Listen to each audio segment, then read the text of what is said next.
नमस्कार। विज्ञान जगत के संग में एक बार फिर से आपका बहुत बहुत स्वागत और बहुत बहुत अभिनंदन। कण कण में है विज्ञान, हमारे हर अंग में है विज्ञान, हमारे जीवन के अलग अलग क्षेत्रों में है विज्ञान और हमें आगे लेकर जाता है। और इसी श्रृंखला में आज हम बात करेंगे गृह विज्ञान के नए आयाम पर। एक ऐसा विषय जिसमें थोड़ी बहुत कला भी है और विज्ञान भी सम्मिलित है। एक ऐसे अंतर विषय पर बातचीत करने के लिए आज हमारे स्टूडियो में मौजूद हैं डॉक्टर रागिनी राणावत जी। रागिनी जी जो हैं राजस्थान विश्वविद्यालय में सहायक आचार्य हैं गृह विज्ञान विभाग में, और आपका बहुत बहुत स्वागत, बहुत बहुत अभिनंदन। बहुत बहुत धन्यवाद। जब कभी भी हमारे मन में, हमारे जहन में गृह विज्ञान की बात आती है, जिसका कि अब नया नाम जो है कम्युनिटी एंड अप्लाइड साइंस जो हो गया है, तो गृह विज्ञान को लेकर आम जन के मन में कैसी धारणा है, क्या होता है गृह विज्ञान? देखिए, जब गृह विज्ञान विषय की शुरुआत हुई थी तब ये महिलाओं पर फोकस करता हुआ एक विषय था। 1960 के दशक से पहले से ही इस विषय को इंट्रोड्यूस किया गया था और तब उस समय की महिलाओं को दैनिक जीवन, पारिवारिक जीवन के अलग अलग आयामों में ट्रेन करने के लिए इस विषय की शुरुआत की गई। तौर पर बिल्कुल, जिसमें वो बेहतर तरीके से अपने दैनिक जीवन को उनका व्यापन कर सके, अच्छे से स्किल तरीके से, कुशलता से कर सके। बिल्कुल, तब तक ये जो विषय था ये घर तक सीमित था, घर की चार दीवारी तक सीमित था। अब जैसे जैसे समय बदला है इसकी प्रासंगिकता और बढ़ी है, क्योंकि इसके अंदर वैज्ञानिक दृष्टिकोण में बहुत हद तक बढ़ावा हुआ है। ये बहुत महत्वपूर्ण बात बोली आपने, वैज्ञानिक दृष्टिकोण गृह विज्ञान। जी, जैसे इसके अंदर 5 इसके स्तंभ हैं गृह विज्ञान के। आप लोगों ने सुना भी होगा, इसके अंदर पोषण विज्ञान आता है, इसके अंदर वस्त्र विज्ञान आता है, साथ ही इसके अंदर डेवलपमेंट कम्युनिकेशन यानी विकास और प्रसार शिक्षा भी आती है। इसके अतिरिक्त मानव विकास आता है, प्रबंध, आप संसाधनों का प्रबंध सीखने की कला भी आती है। अब ये पांचों स्तंभ आज के समय में इतने अधिक प्रासंगिक हो गए हैं कि, और साथ ही ये वो विषय है जो एक वैज्ञानिक तरीके से आपके दैनिक जीवन को, आपके समाज को सुधारने को, विकास करने की कला देता है। इसमें विज्ञान भी है और कला भी है। तो आपने बहुत अच्छी बात बताई। और क्या होता है जब गृह लक्ष्मी और वैज्ञानिक एक साथ मिलते हैं, उसमें कैसे कैसे नए प्रकार के आयाम जुड़ जाते हैं? देखिए, गृह विज्ञान वो विषय है जो कि आपके जीवन में और परिवार से लेकर समाज, हम कहते हैं गृह विज्ञान क्या है? गृह विज्ञान में रसोई से लेकर रिसर्च लैब तक का सफ़र तय किया जाता है। इसमें परिवार से लेकर समाज कल्याण तक का सफ़र तय किया जाता है। आप दैनिक जीवन में जो भोजन करते हैं, जिस तरीके से अपने परिवार के संसाधनों का प्रबंधन करते हैं, उन सभी में एक वैज्ञानिक दृष्टिकोण है। उन सभी में हम साइंटिफिक आउटलुक, बिल्कुल बिल्कुल बिल्कुल। और इसके साथ ही जो हम शुद्ध विज्ञान, जो प्योर साइंसेज में हम जो सिद्धांत दिए जाते हैं, जो थ्योरीज दी जाती हैं, उन सब का बहुत खूबसूरती से एप्लीकेशन हम गृह विज्ञान में करते हैं। बहुत आपने अच्छी बात बताई।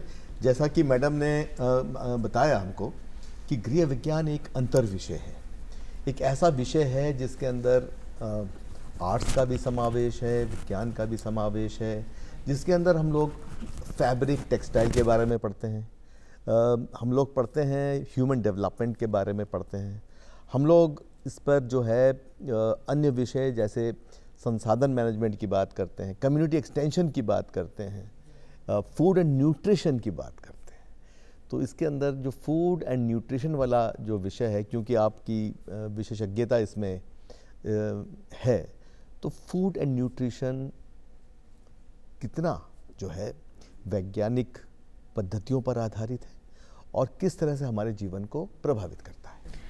देखिए, भोजन हमारी मूलभूत आवश्यकता है। हम उसके बिना ना तो हमारा जीवन स्वस्थ तरीके से यापन कर सकते हैं और ना ही एक देश के प्रोडक्टिव सिटीजन बन सकते हैं। इसी के साथ, जैसा आपने पूछा कि क्या न्यूट्रिशन साइंस एक्चुअली विज्ञान पर आधारित है, 100% पूरी तरीके से इसका दृष्टिकोण वैज्ञानिक दृष्टिकोण है। आपको क्या खाना है, कब खाना है, किस आयु वर्ग में आपको किन चीज़ों का, किन पोषक तत्वों का ज़्यादा ध्यान देना है, और इसी के साथ ही आप एनवायरनमेंट को, आपके आसपास के पर्यावरण का समावेश करके एक सस्टेनेबल दृष्टिकोण के साथ करेक्ट डाइटरी प्रैक्टिसेस, अच्छी आहार प्रणालियों का आप जब आप अडॉप्शन करते हैं तो आप स्वस्थ भी रहते हैं, आपका पर्यावरण स्वस्थ रहता है, और इसी के साथ ये कृषि से जुड़ा है, आपकी मेडिकल साइंस से जुड़ा है, और आपकी डेली लाइफ में होने वाली रसोई के ज्ञान से भी जुड़ा है। आप सही, अगर आप एक आपके परिवार में अगर अलग अलग आयु वर्ग के लोग हैं, आपके परिवार में वृद्ध लोग भी हैं, छोटे बच्चे भी हैं, बढ़ते हुए बच्चे, किशोर वय लड़कियां भी हैं, उन सबकी अपनी आवश्यकताएं हैं, उन सबके अपने चैलेंजेस हैं, पोषण की दृष्टि से उनके अपनी समस्याएं हैं। तो हम भारत के नागरिक होने के नाते अच्छी तरीके से, अच्छे से विकसित हमारी जनसंख्या हो, उसमें पोषण विज्ञान का बहुत बड़ा रोल है, बहुत बड़ी भूमिका है। तो आपने बहुत अच्छी बात बताई। अच्छा, एक गृह वैज्ञानिक है ना, जिसे कम्युनिटी एंड अप्लाइड साइंटिस्ट भी हम दूसरे शब्दों में कहते हैं, क्योंकि विषय जो है गृह विज्ञान का सभी शैक्षणिक संस्थाओं में और जगहों पर ये बदल रहा है। तो एक मूल जो फर्ज या ड्यूटी होती है, रोल होता है गृह वैज्ञानिक का, वो क्या होता है? देखिए, गृह वैज्ञानिक का रोल कई लेयर्स में है, कई स्तरों पे आता है। एक गृह वैज्ञानिक जब अपने परिवार का पोषण करती है तो वो एक साइंटिफिक, एक वैज्ञानिक दृष्टिकोण से परिवार का पोषण करती है। उसके हर छोटे छोटे निर्णय में उसकी वो शिक्षा का असर दिखाई देता है, वो कौशल दिखाई देता है। हाँ। उसके वो कॉन्सेप्ट्स जो कि प्योर साइंसेस से आए हैं, शरीर कैसे काम करेगा, अलग अलग पोषक तत्व आपके शरीर में कैसे अब्सॉर्ब होंगे, अवशोषित कैसे होंगे, कार्य कैसे करेंगे, कैसे आपको अपने परिवार के सभी सदस्यों को सही पोषण के साथ साथ आज के समय में जितनी भी जीवन शैली वाली बीमारियां हैं, भारत आने वाले समय में डायबिटीज, लाइफस्टाइल डिजीज जिसे कहते हैं, आने वाले समय में डायबिटीज की कैपिटल बनने वाला है। हर छोटे से कार्डियक अरेस्ट या हृदय रोग की जो आयु है वो कम होती जा रही है। हम हमारे परिवार को उससे बचाते हैं। साथ ही एक गृह वैज्ञानिक का भूमिका आती है कि वो समाज को इन विकराल बीमारियों से बचाती है। सही पोषण की सही जानकारी जो है वो समाज को देती है। इसको हम कहते हैं पब्लिक हेल्थ न्यूट्रिशन, जो कि समाज में एक बड़ी पॉपुलेशन के स्तर पर पब्लिक हेल्थ की प्रॉब्लम्स को टारगेट करती है। अच्छा, एक चीज समझ में थोड़ी कम आई कि आपने कहा कि महिला प्रधान विषय है गृह विज्ञान, लेकिन महिला प्रधान विषय में जब पुरुष पहुंचते हैं और जाकर जो है उन कामों को करते हैं जो पारंपरिक रूप से हमारी माताएं, बहनें, बच्चियां जो हैं वो करती हैं, तो तब कैसी फीलिंग आती है और तब कैसा जो है रिजल्ट देखने को मिलता है? देखिए, गृह विज्ञान या कम्युनिटी एंड अप्लाइड साइंस हमेशा से अपने समय से थोड़ा फॉरवर्ड रहा है।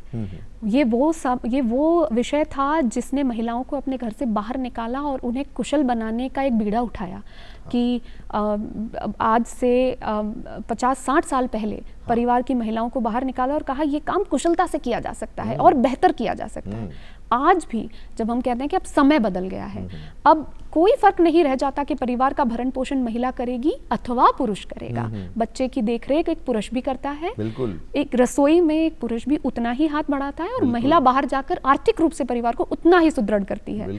तो ये इस भावना को लेकर आज गृह विज्ञान एक ऐसा विषय है जिसमें आयामों को छू रहा है। बिल्कुल, जिसमें पुरुषों को भी एडमिशन मिलता है और उन्हें भी तैयार किया जाता है कि हम इस देश के नागरिक हैं और हमें मिलकर इस समाज को सुधारना है, हमें मिलकर इस समाज को विकसित करना है।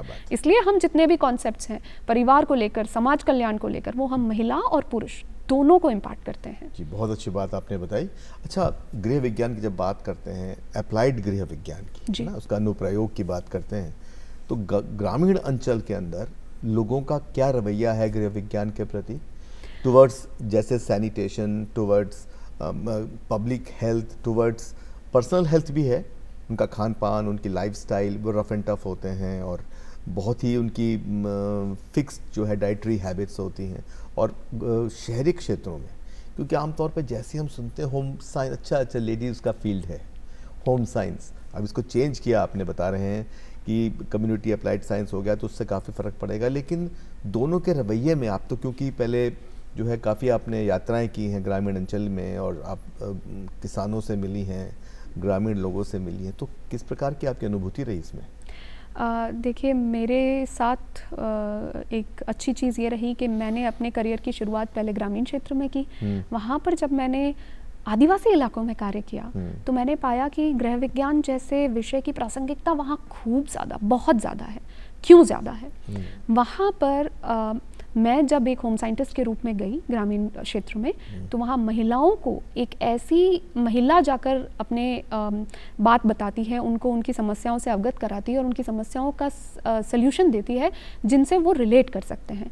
यहाँ पर जेंडर एक बहुत बड़ी रोल प्ले करता है, क्योंकि हम ग्रामीण महिलाओं को टारगेट करते हैं। चाहे एग्रीकल्चर में ले लीजिए, हम आज भी जब किसान की कल्पना करते हैं तो हमें एक पुरुष दिखाई देता है, पर ये एक बहुत बड़ी भ्रांति है, क्योंकि महिलाएं भी खूब काम करती हैं, सब इनफैक्ट ज़्यादा काम करती हैं। चाहे पशुधन की बात है या फिर खेत पे काम करने की बात है, 60 से 70% महिलाएं कार्य करती हैं। वहाँ पर गृह विज्ञान या गृह वैज्ञानिक की भूमिका बहुत बड़ी हो जाती है।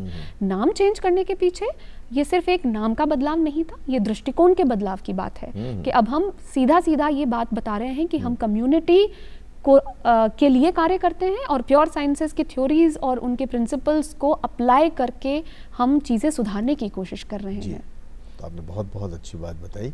अच्छा, मेरे मन में एक सवाल आ रहा है, जैसे हमारी दादी नानी है ना, कई ऐसे हैं पढ़े लिखे थे लेकिन होम साइंस में ट्रेन नहीं थे, तो उनके अपने कॉन्सेप्ट कि किस तरह से खाना खाया जाए, किस तरह से पानी को फिटकरी डाल के साफ रखा जाए, घर की सफाई, उनकी एक पारंपरिक एक विचार व्यवस्था के तहत चलती थी।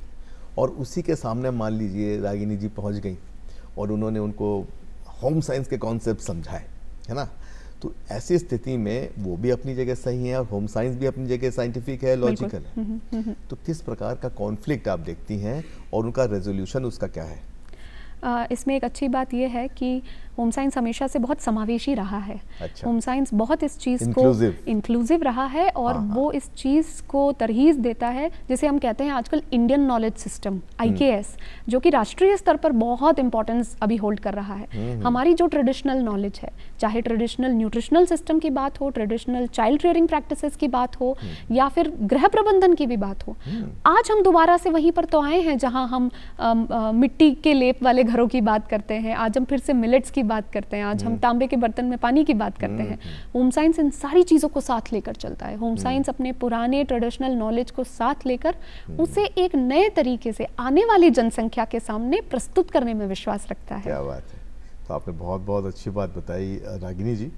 अच्छा, होम साइंस हम लोग बार बार बोल रहे हैं, गृह विज्ञान, कम्युनिटी अप्लाइड साइंस बोल रहे हैं, तो गृह विज्ञान के अंदर कितनी चुटकी केमिस्ट्री की है, कितना आधा चम्मच पूरा चम्मच फिजिक्स का है, कितना गणित है इसमें, कितना उसके अंदर भौतिक शास्त्र है, कितना उसमें जूलॉजी है या बॉटनी है। तो क्योंकि एक बेसिक साइंस से बन के गृह विज्ञान तैयार, बिल्कुल, उसके ऊपर इसके कला की कई सारी परतें आ गई हैं और एक अंतर विषय बन चुका है, एक इंटरडिसिप्लिनरी सब्जेक्ट जिसे हम कहते हैं। तो आपके हिसाब से इसमें कितना विज्ञान है और उस विज्ञान को हम कैसे उसकी गुणवत्ता बढ़ा सकते हैं ताकि गृह विज्ञान जो है as a whole in totality और अधिक लाभकारी और अधिक अपडेटेड रहे समय के साथ।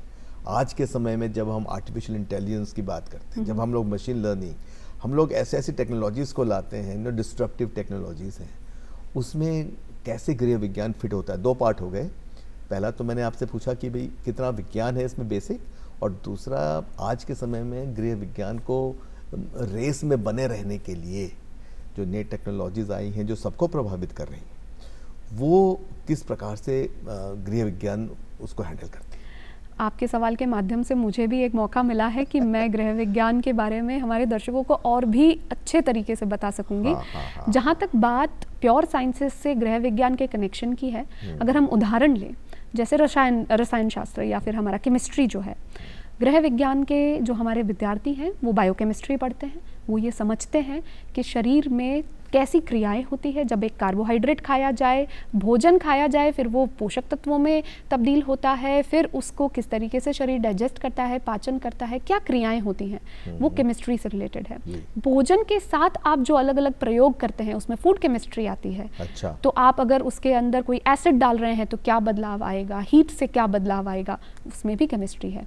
टेक्सटाइल जिसकी हम बात करते हैं, टेक्सटाइल साइंसेज, अलग अलग रंगों का प्रयोग, उसमें भी केमिस्ट्री आती है। इसके साथ अगर आप बॉटनी की बात करें यानी वनस्पति शास्त्र, अलग अलग पेड़ पौधे, हमारे भोजन में फूलों का भी महत्व है। अब हम रिसर्च कर रहे हैं, मैंने कहा रसोई से रिसर्च लैब तक का सफ़र हम तय करते हैं, जिसके अंदर हम फूलों के ऊपर रिसर्च कर रहे हैं। हम अलग अलग अंडर यूटिलाइज्ड फ्रूट्स जिनको हम आदिवासी इलाकों में या छोटे छोटे गाँव में जानते हैं, जिनमें बहुत अच्छी संभावनाएं हैं पोषण की, उन्हें निकाल कर लाते हैं, उनके प्रोडक्ट्स बनाते हैं और लोगों तक। लेह लद्दाख का एक फ्रूट आया है, कहते हैं कि उसको खाने से आपकी इम्यूनिटी बहुत बहुत स्ट्रांग होती है। पहले कभी नहीं सुना इसके बारे में, इस तरह की बात थी। और उस फ्रूट को कैसे आप अपने दैनिक जीवन में किन किन रूपों में आप ला सकते हैं, ये रूप आपको गृह विज्ञान या कम्युनिटी एंड अप्लाइड साइंस लाके देगा।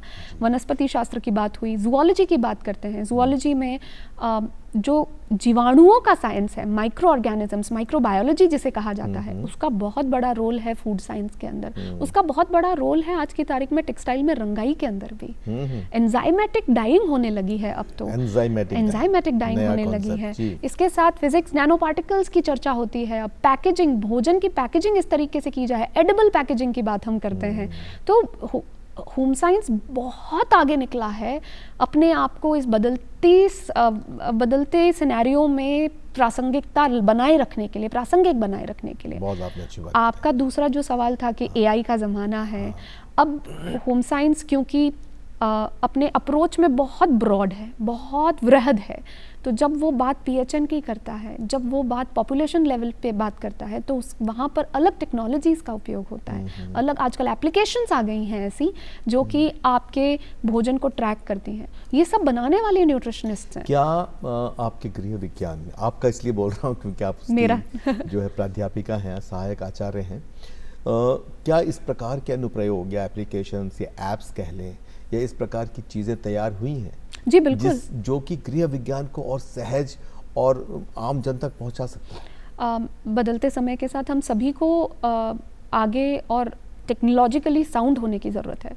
होम साइंस के रिसर्च में भी हम इस चीज़ का ध्यान रखते हैं कि जो भी आप रिसर्च करके ला रहे हैं उसकी रीच बढ़ाने के लिए, ज़्यादा से ज़्यादा लोगों तक पहुंचाने के लिए एप्लीकेशंस, जो मोबाइल फ़ोन एप्लीकेशंस हैं, अभी हमने जब हमारे विभाग में हमारे पास एक प्रोजेक्ट आया था, उसके अंदर हमने होम साइंस को ही लोगों तक पहुंचाने के लिए, क्योंकि बहुत भ्रांतियां हैं होम साइंस को लिए, एक ऐप तैयार किया था। अच्छा। उसके माध्यम से हमने स्कूल के बच्चों तक इस एप्लीकेशन को पहुंचाने की कोशिश की थी कि स्कूली शिक्षा करते करते उन्हें ये समझ आए कि एक बहुत खूबसूरत विषय है, एक अवेयरनेस प्रोग्राम, एक अवेयरनेस की तरह बच्चों को मोबाइल फ़ोन एप्लीकेशंस की तरह से हम ज़्यादा रीच कर पाएंगे। तो इस तरीके से भी खासकर, और अगर आपने कोई इस तरीके की रेसिपी, इस तरीके का कोई कंपोजिशन तैयार किया है जो कि आपके एक विशेष पोषण स्तर को टारगेट करता है या पोषण समस्या को टारगेट करता है, उसको भी डिजिटली लोगों तक पहुंचाने के लिए हमारे यहाँ विद्यार्थी अपने इंस्टाग्राम अकाउंट्स के माध्यम से लोगों तक सही पोषण जानकारी पहुंचाते हैं। इंस्टाग्राम पर या सोशल मीडिया पर काउंसलिंग देते हैं, और इसकी बहुत ज़रूरत है भारत जैसे देश में, जहां भोजन को लेकर या जीवन जीने की शैली को लेकर बहुत भ्रांतियां हैं, एक समझ की कमी है, हम बहुत मिसअंडरस्टैंड कर जाते हैं। वहां पर कोई ऐसा ट्रेंड कुशल व्यक्ति जो कि आपको समझा सके कि क्या सही है, क्या गलत है, क्या किया जाना चाहिए। कुल मिला के आपके टूल्स एंड टेक्निक्स जो मॉडर्न कंप्यूटर साइंस के, या जिसमें एआई भी आता है, एमएल आता है, और कई सारी नैनो टेक्नोलॉजी आ रही है, रोबोटिक्स आता है, वो सारे एम्बेडेड हैं आपके गृह विज्ञान में, आपका ये कहने का आशय है? जी बिल्कुल। अच्छा, ये बताया कि क्या गृह विज्ञान पढ़ने से इंसान के बीच की केमिस्ट्री या इंसान के बीच की गणित अच्छी हो सकती है? देखिए, जो कि विज्ञान के ऐसे दो विषय हैं जो हर किसी पे लागू है। अब मुझे लगता है कि इस विषय की, कम्युनिटी एंड अप्लाइड साइंस की एक खूबसूरती ये भी है कि हम परिवार पे बहुत फोकस करते हैं। आज के समय में जहाँ परिवारों का विघटन हो रहा है, बहुत एकाकी परिवार होते जा रहे हैं, वहाँ गृह विज्ञान ये बात बताता है कि किस तरीके से एक परिवार में सामंजस्य बिठाया जाए, किस तरीके से सौहार्द का माहौल हो, कैसे जो है इंसान के बीच में जो एक गैप क्रिएट हो रहा है, एक हेट्रेड क्रिएट हो रहा है रैट रेस में, वो कम से कम हो। बिल्कुल, ये सारी बातें बिल्कुल। आप छोटे बच्चों से किस तरीके से डील करेंगे, बढ़ते हुए एडोलेसेंट जो किशोर वय बच्चे हैं जिनके बहुत चैलेंजेस हैं, जिनके साथ कनेक्ट कर पाना हम मुश्किल प्रतीत होता है कई बारी, गृह विज्ञान में उनसे डील करना, उनकी समस्याओं की समझ पैदा की जाती है। पीयर प्रेशर हो गया, हार्मोनल चेंजेस हो गए, इन सारी चीज़ों की समझ पैदा की जाती है। ये सिखाया जाता है कि क्या हर आयु वर्ग की समस्याएं हैं, क्या उनकी स्ट्रेंथ्स है, कैसे हमें उनके साथ डील करना है। तब जाके आप कहते हैं कि परिवार में मनुष्य से मनुष्य की जो एक कनेक्शन है वो अच्छा बैठता है, हम समझ पाते हैं सामने वाले की चैलेंजेस क्या हैं। जी, तो आपने बहुत अच्छी बात बताई।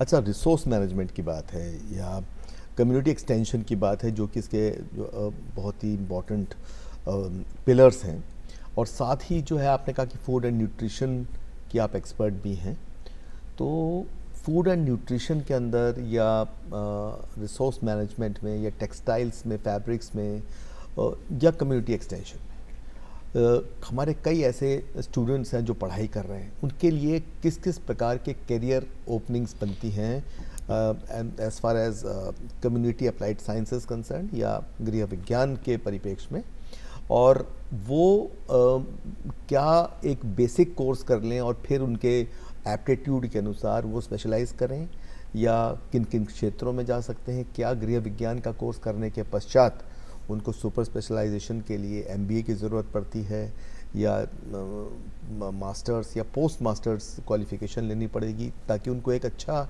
जॉब नहीं, एक अच्छा करियर मिले। जी बिल्कुल। जहाँ तक कम्युनिटी एंड अप्लाइड साइंस की बात है, वहाँ पर आप अंडर ग्रेजुएट लेवल में BA अथवा BSc कर सकते हैं।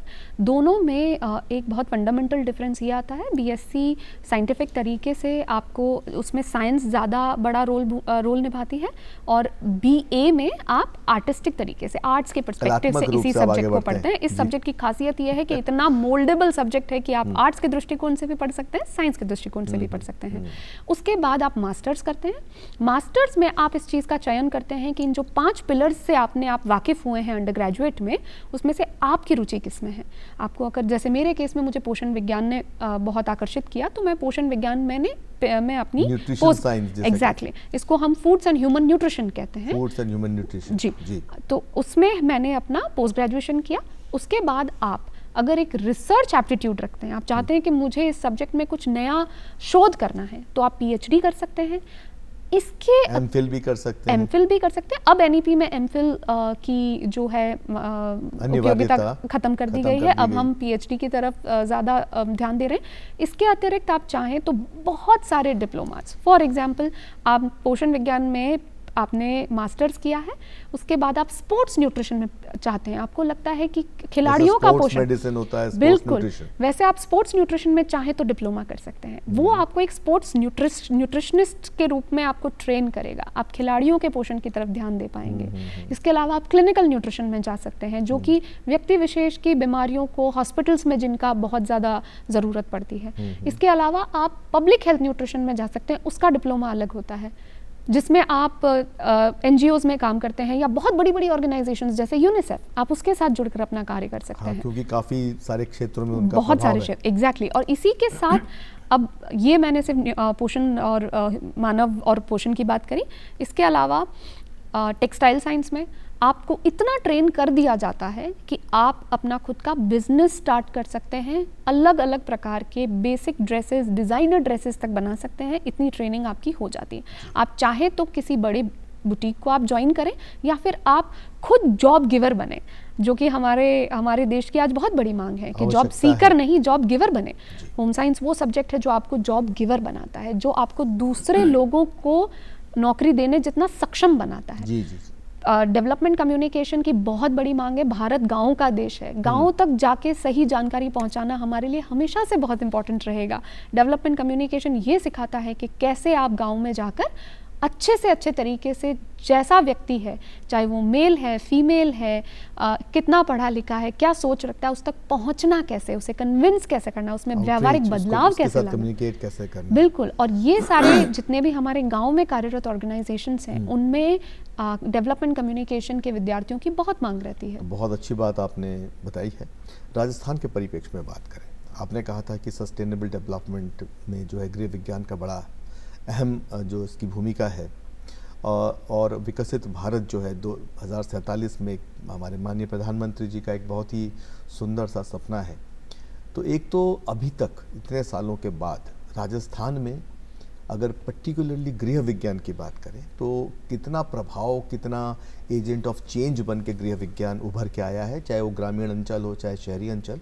और आज के समय में गृह विज्ञान नए नए आयामों की तरफ कैसे बढ़ रहा है, मतलब गृह विज्ञान जो है उसका जो रूप है, रंग है, वो किस प्रकार से एक नए फॉर्मेट में, मेरे को ये ज्ञात हुआ कि गृह विज्ञान आज के समय में बहुत डायनामिक हो गया है, बहुत सारी नई चीज़ों को लेकर ऐसे रूप में सामने आ रहा है जो सबके लिए आवश्यक है। मतलब ये नहीं कि आपने उसको नेग्लेक्ट कर दिया, रिजेक्ट कर दिया, नहीं, आपको पढ़ना पड़ेगा, ये ज़रूरी है, बहुत बहुत ज़रूरी होगा। तो मैं एक तो जानना चाहता हूँ कि अभी तक सस्टेनेबल डेवलपमेंट के परिप्रेक्ष्य में कितना गृह विज्ञान जो है सफल रहा है, एक दूसरा जो है इसका प्रभाव ग्रामीण शहरी अंचलों में क्या है, और तीसरा आज के समय में वो कैसे कैसे टूल्स, टेक्नोलॉजीज और कई सारी चीज़ों को साथ लेके और तीव्र गति से आगे बढ़ रहा है। सबसे पहले हम सभी इस देश के नागरिक होने के नाते हम सभी सतत या सस्टेनेबल डेवलपमेंट गोल्स की तरफ कार्य कर रहे हैं। 17 ये जो सस्टेनेबल डेवलपमेंट गोल्स हैं उसमें कई सारे ऐसे गोल्स हैं जो सीधा सीधा हमारे सब्जेक्ट से, इस खूबसूरत सब्जेक्ट से संबंध रखते हैं। जीरो हंगर की हम बात करते हैं, भुखमरी अब बिल्कुल कम हो जानी चाहिए। भारत थोड़ा संक्षेप में बोलिएगा, समय का थोड़ा। जी बिल्कुल। तो भारत में हमें कुपोषण को टारगेट करना ही है बहुत हद तक। इसके लिए और कोई ऐसा विषय नहीं है जो भारत की इस विकराल समस्या को टारगेट कर सकता है गृह विज्ञान के अलावा, क्योंकि इसके अंदर हम पोषण विज्ञान पढ़ते हैं जो कि कुपोषण को टारगेट करता है।